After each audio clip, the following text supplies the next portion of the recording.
Okay, so this is the wife's 2011 Dodge Durango, 5.7 Hemi motor. Last couple days we've been starting to hear some what sounded like bearing noise coming from the accessories.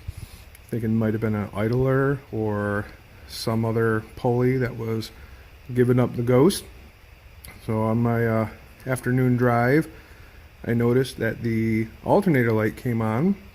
Immediately turned around, came home, pulled in, popped the hood, and I smelled the telltale whiff of coolant. And in about the last 30 minutes or so, it's left its mark of the Pentastar underneath us here. So pretty sure that the water pump is shot. Let's tear into it and see what we can find. All right, I got the upper radiator hose off, and I was able to pull the serpentine belt off.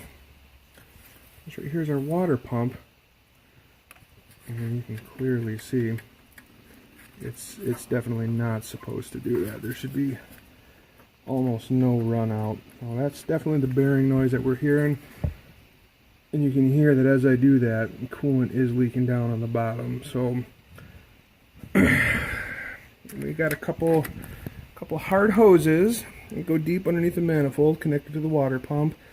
That was done because Chrysler. And we also have the idler pulley there. It looks like it's part of the cast water pump. Again, because Chrysler. So we're gonna see how much effort it takes to remove this water pump. So it might be a 1-minute job. It might be a 4-beer job. We'll see. I'll let you know once I get this off. Alright, the water pump has been removed. This little line I was worried about, you're able to move it around. Wasn't an issue. In all actuality, it wasn't really that hard of a job. Anyone with half a brain would obviously not be driving a Chrysler, but the rest of us with a quarter of a brain, you should be able to get it out in an hour. Again, it's not that hard. So walking over here, you can see the water pump. So you can see all the bolt locations.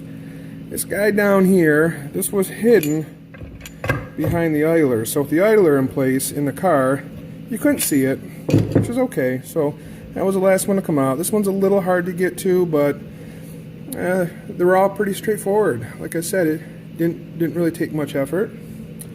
The thermostat, you can see the bushing is ripped up pretty good on it, so it's a little concerning. It's a cheap part, but again, 109,000 miles, a 2011 model year car shouldn't be doing that.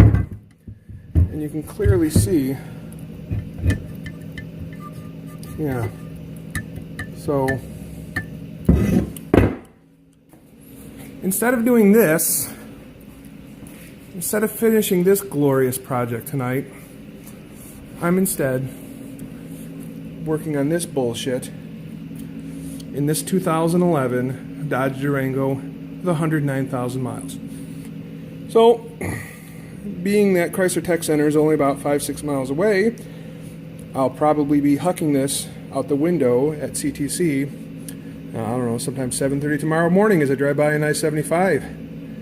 And people are going to look and see me throw a water pump out the window, and they're going, what the heck is, oh, right, 5.7 Hemi water pump.